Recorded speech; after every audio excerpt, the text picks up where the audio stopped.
my fellow introverts. Stacy here, your programming and test automation expert. Have you ever heard about binding arguments in JavaScript?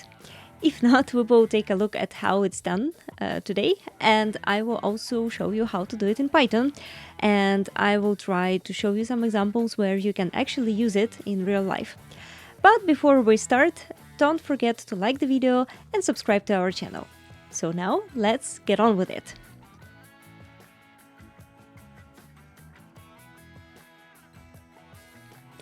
Okay, so let's start with JavaScript. We will see how binding arguments works in JavaScript, if you don't know how to do so.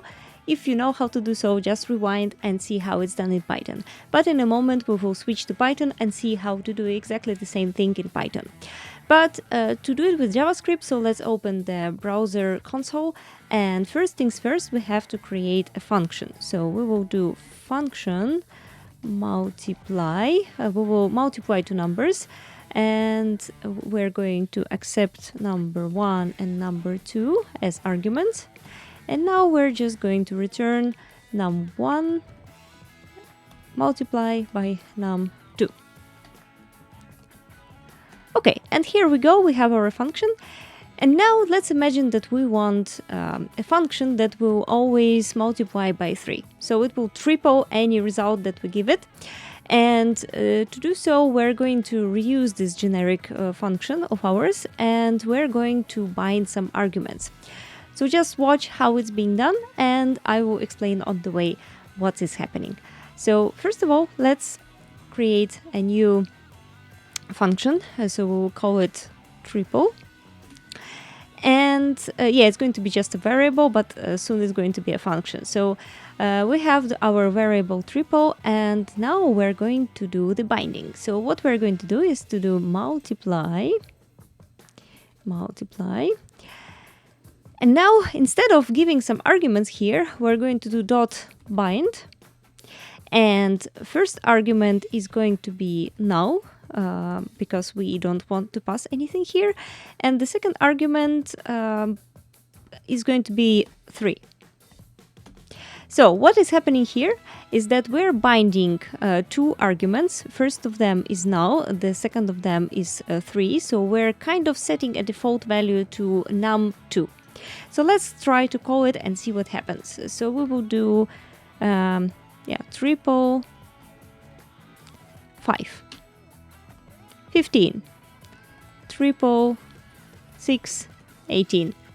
So as you can see, what is happening, we're actually, we have bound that the second argument of this function is 3. And now if we put 5 or 6 without any second argument to this function, we are going to multiply, num1 is going to be 5 for this case, and num2 is going to be 3 for this case, and 6 for this case, for num1, and 3 for num2. So if we do triple, let's say, I don't know, 5 and 5, we will get still 15, or maybe let's do like this. And as you can see, it's being overridden in JavaScript, so there is no way to actually change it. I can pass as many arguments as I want, but it's not going to affect the result. So this is how it works in JavaScript. So now let's move to Python and see how to do this in Python.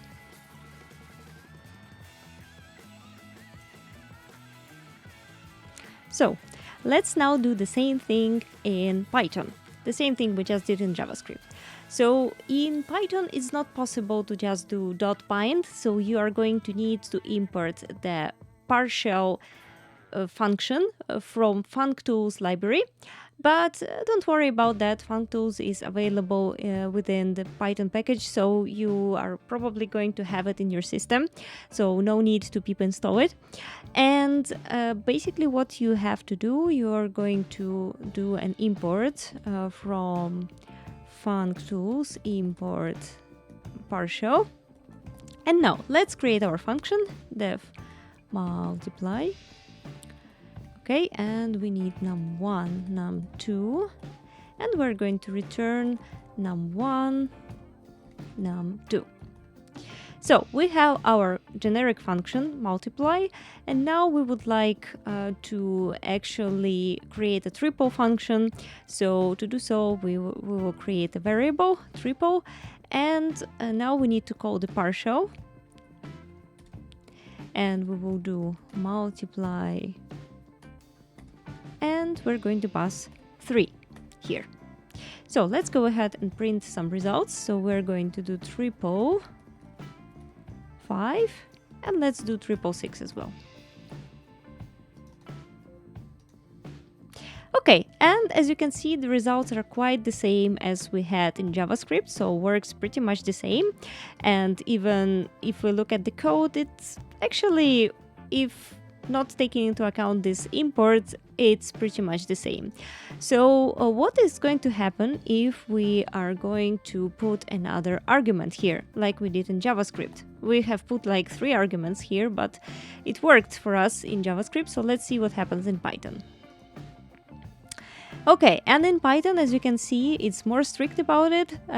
It's something to do with JavaScript. You know, you just have a function and you can pass any amount of arguments there, and it's going to accept it. So there is not going to be any errors there. But in Python, it's more strict. So if you want it to behave the same way, you would just have to use args and quarks in Python. But I honestly don't recommend so. This is better because this is more strict and you know that you can only pass 1 argument here. But anyway, this is some kind of a good example how you can do this in Python. So now let's take a look at one example which is going to show where you can use a partial in Python.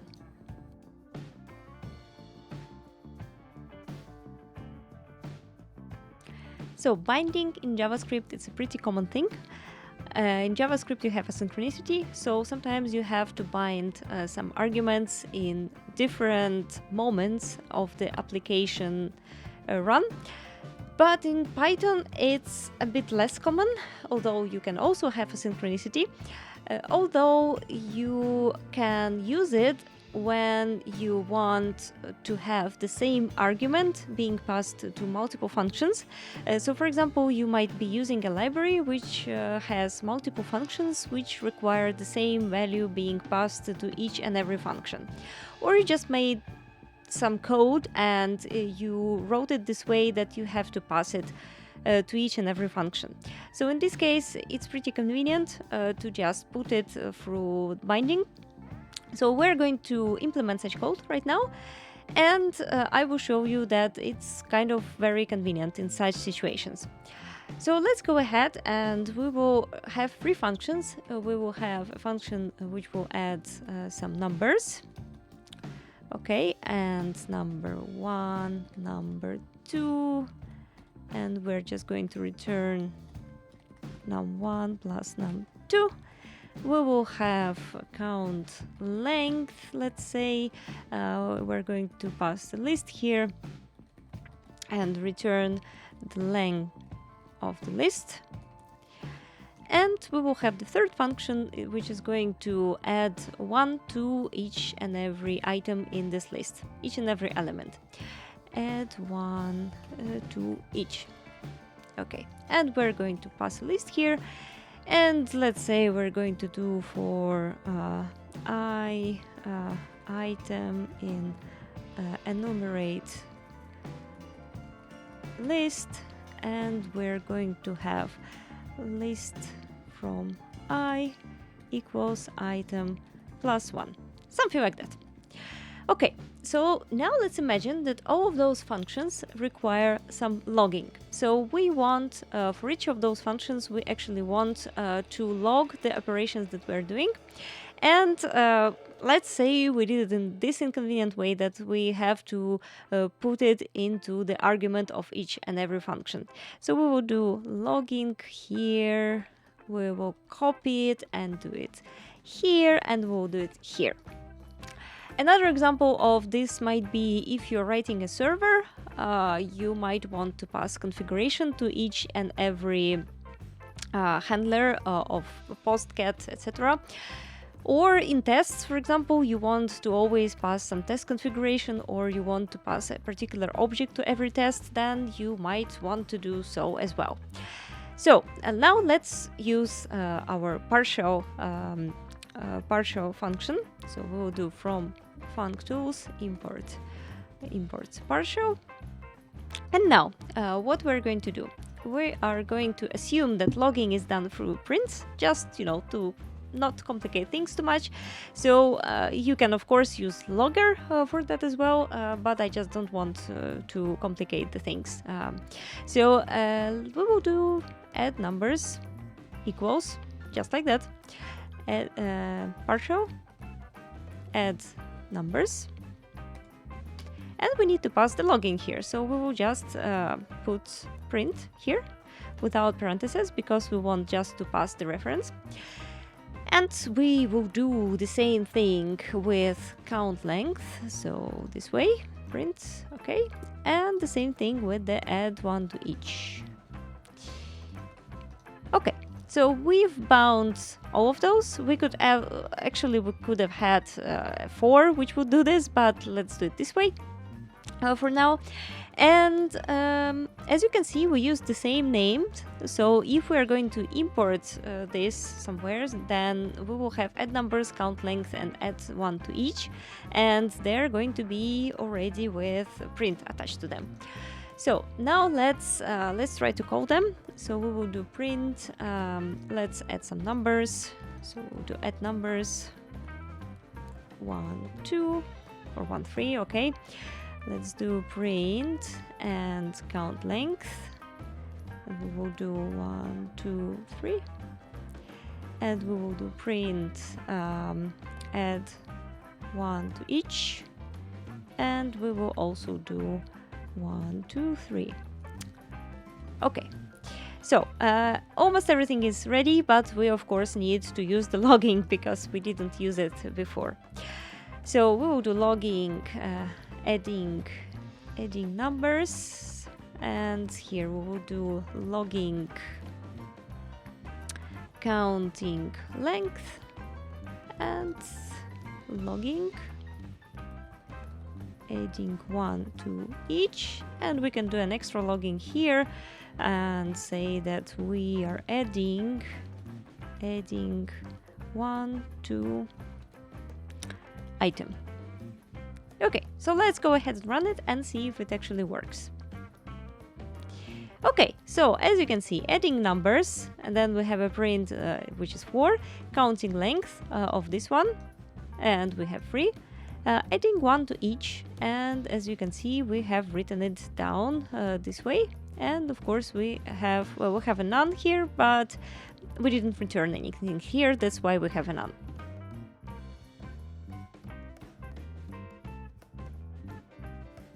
So let's quickly sum up what we've learned today.